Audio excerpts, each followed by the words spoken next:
Alright, mutelevu gwe nawe kumija PBS TV kwa chama kwa tino je kumbirako oyine chiwono kachuma the Polias and Always Genius. Of course, okumaniriza program echo kwaliza program as possible zera ngabulicho tubayo nakanyomero kafwe kadala aka vibe with the fans atengo nakola lero jukira chile chikopo cha Premier League ya Bungereza achamazo kwera kino chidamu atenga club na fa Manchester United yasodo kwa chile bikola anekuba club anekuba club bana fa Fulham go yabade M0 amwana mlezo Joshua new signing nasodo kwa chile legera katimba jukira yate goli mudachika bade chinana mu musanvu enga ate ngabulicho tutera kwa chile tusinkana abagizi benjawulo amutunde benjawulo nenga tunda kwa tuli wano kansanga wano Fortbet wano kansanga tusizi kwa chile tukusa ku program eno omukulu Ewan amanyago manyanze kingi Saddam wagira timu mu Premier League ya Bungereza Liverpool wagiza Liverpool ngamu ina vibe simanya amanyi mugajja wala kwatira malese kocho mupya asitukira mu kikopo abatula abanjage dotegera ali mukasa ngokula mulimo ki ndi makanika oli makanika neka tuze mu betting kwa tino nyaka sente secho nze musiba Liverpool anti omode wini wini over handicap wini over yonna kale tusubire Liverpool season ile genda kugera egenda maina mchifo cha kumeka Liverpool kisoka amanyo gajjawa amanyi coach tuina mupya anti ajokera Liverpool so agenda kukola ekyenjawulo okusolanga tukola bulungi musambi chogola mu Liverpool ntino mutufu je chakola achikolera dala ku wagulu anti achikolera asamba bulungi akapira kwegamba nawe nokkiriza bamita Virgil van Dijk ankobera bulungi emabega omudachi oyo okay kati alikutaba ku PBS TV yandagedo tegera mukulaba kuko olowooza ba opponents bali abalala okuli Arsenal okuli Man City jukira Arsenal yakamane funda bilinga awangule nga amadamu fecho okubiri consecutively mirundi ebire zo mulingano nga amadamu fecho okubiri olowooza ye ayinza amadamu fecho kumeka ayo era nga buli Josi wa bisima ayinza omalira mu kyokuna season eno omutadde mu kyakuna ate Man City ayinza omalira mu kyokubiri okay Arsenal Man U kya musanvu Chelsea ayinza omalira mu kyokusatu omusajja yatandise n'amaanyi nga ali mu fe kisoka otogera mu kadde kano Man U watadde mu kyomusanvu oyo watyo atumanyi kyatumanyiza ekyo yatumanyiza Go na to PBS TV okwa chama okwa tino followinga nenga tubula yakwa tino commentinga o followinga no kulekinga no kusharinga nenga tinkutegeza ntino tugenda kubera tukutuka kwe mu kino kyo gyoli mukadde kano tugenda tino solo kwa tino tunyamuko na utubuli Premier League atambula atya nze kyonoka Juma of course nchai no mukuru mpozi akasembayo bakasoma bagamba ki bagamba ba jeva tuwagire ku garage eri wansi ngoyise ku baloda nokkirira awo eri ngoyise wansi ku baloda nokkirira wansi eri awo wansi okay osobola kumpanira yoko timu yo amudachika ngata aladha mu seconds ngata ndagalo jiwane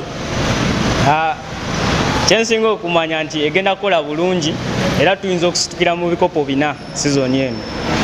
amanyi nga manji vibe ya wagulu nnyo kale of course nze Kiwanuka Juma the Polias and Always Genius aka Mako Alpha ni wana tendo muganda wongo mulala wano kandabe kichi kyasolo kwenti naye atubulirako yenga ye akiraba atya season eno anya kitwala muganda wange Kanjise amanyago amanyanze Nicholas mukansa ngokolera milimo ki nze ndi makanika okanika pichiga motoka sevu ngoli wa maani ndi wa maani era kuzigolola kujifuira wano mukansa nga wano baloda okay esebo enkolera mu Premier League wagira timu ki wagira Manchester United basajja ba Manchester United era twagobye lunaku lw'eggulu era mpulaba vibe eri waggulu nnyo twagobye kwegamba musajja mambolese mupya naye ata abalaga ntina azise kubeera ntina abayongerako new signing ku debut ye sebo nateberawo agomanyi manyi pesa twalinyize naye ojja kunsobera anyway osobola okumpayo kwesonga nga bbiri lwaki owagira Arsenal rather lwaki owagira Manchester United maanyi atandika ogiwagira mwaka 2007 museere Ferguson nga akuba abantu mukadda kwa emyaka ng'emyaka ayina emyaka nga 12 kati nsonga ki gyosobola okubeera nti oyo omwagizi wa Arsenal ali eyo ali mutulaba ku PBS TV gyosobola okuba n'ogamba nti no nze ekipagisa mani kyekino naye nabeera waaliwo nawulira nga mutuufu naye nga agamba akasajja walayika nkuye point Mani timu mpanguzi ya bikopo ekisooka Olozo yakenda kusala wagwe chogamba Arsenal tewangula timu mpanguzi ya bikopo batulage Champions League wa mulina timu mpanguzi ya bikopo oli mukuba gwe timu olabisa Europe mulina Champions League mulina Premier League mulina twachikopo chitaina mugana FIFA World Cup na finatu bitona tubina nebe World Cup bina FIFA World Cup Club World Cup tujina manyi ogamba FIFA World Cup anyway ani mkutoka ku DStv season yetu tujisubire kwa ntine majamu kyakumeka mani engeje samba mbudde buno nsubire yinzo okumalira mu kifo kya kubiri kuba manisa kyatusinga fenna ate mundange timu epanguzi eyo bikopo kwato jiwa tujja kuba abalala tujja kuba akayoba tukatwale ne FAO tunyukirawo era bukachere buviremu awo njukira kuli bukachere bwagamba ntino mwanya gakali ka FA bukachere tebujja twala ndakakopo olabane tebujja kutwala kyo kimanyi kale kubanga kibosobola okuya tino waka bali kutoka ku DStv bikiyo basuubiza abagiza ba Manchester United abali mu club mukadde kano bikiyo basuubiza byola abantu no bigenda kubayongera ku season eno abagiza Man U yagambere bagumu timu tangi yanso sambawo ku mupira tupasingamu malese mu new signing mazoro we aliao aidu kyayagala yaba signing empya bwetu nazongera mtimu egenda kugumira no mtenesa atademo bokodi obupyawo timu ejja kugumira okay kunga ba customer overnet no basikiriza ate nokubalagiriza wonyine wokolera babera nti bajja supporting am business abwagizi bange bonna ba customer abayine motoka zammwe muzete wano kansanga ku bank of Baroda nokira wansao wetukolera tukola panel beating spraying mechanics byonna tubikola bulungi osigadani amanya nza Nicholas wane kansanga alright wote tubadde onako lwalero wane kansanga of course tu wano ku Fortbet just Fortbet eri wano wagulu wa Bank of Baroda wote tubadde onako lwalero nenga ate nkutegeza ntino toyera kwa ntino following up commenting no sharing agenda mu comment section otekeyo ati mu kijogeno kwera ntino timu kijjo subira kwera ntino wangule chikopo cha Premier League ya Bungereza season 12-25 nze Kiwanuka Juma aka Mako Alpha the Police and Orange Gears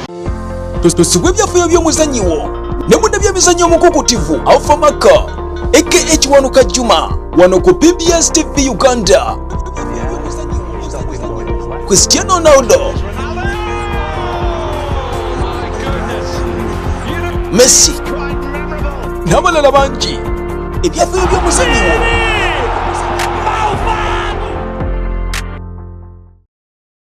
Alright, go eno mukunda amakade kano PBS TV ndagala kubera ntino nkusima nnyo era nekwaniriza nikugamba ntino nako lwali nkwetele mwana Mulenzi Bukayo Saka of course nako lwalero oyogera kubera ntino mutegera binchi bina ebimukwata ko bichi ebimufaako gena kubera ntino bitegera no PBS TV nenga ate mwana Mulenzi Bukayo Saka onjero kubera ntino tegera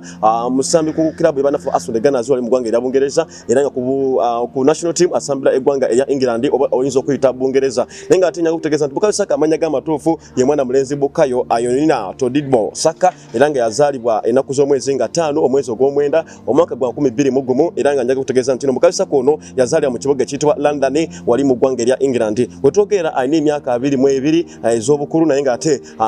wanaweza wanatusa omwaka guno wanatusa enaku z'omwezi nga 5 omwezi ogw'omwenda omwaka gwa 2024 ajja kubeera ntino aweza emyaka 23 ez'obukulu wetogera Bukayo Saka njaga kutegeza ntino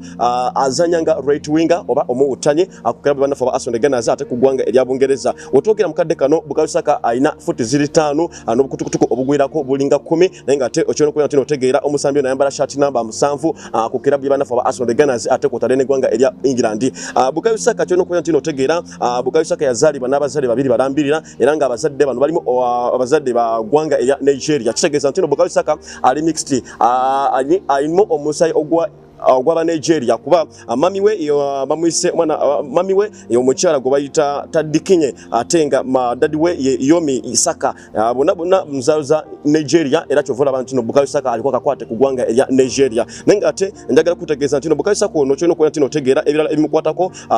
kugwanga erya England yazanyirako under 16 yagazanyirako under 17 yazanyirako under 18 kotadene under 19 under 21 ate nga obango tegeeza bulungi nnyo mwana Mulenzi Bukayo Saka kukira byona for Arsenal Ghana Stars yakazanya emipiira ziri 248 era yakatebe goal ziri 6 naye nga ate ku ggwanga ya Bungereza yakola appearances ziri 37 ate yakateba goal ziri 11 naye nga ate awembanga nkujje kwa kukwatagana ku musambi no Bukayo Saka naga kutegeeza ntino yakawangula ebintu bya mirundi ng'ebiri zokka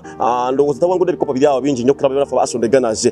yakawangula ebikopo bya Community Shield oba oyinza okukiyita FA Community Shield mirundi ebiri ate yakawangula ekikopo kimu kyokka ekya FA Cup aguwena ali ku DStv okwacha kwena ntino ojje kumirako asigala ngo likinga ngo commentinga ngo sharinga nchakwetera abasambi bangi nnyo omusekere emizanyo of course African content ate ne European content nze Alpha Makuda Paul Always News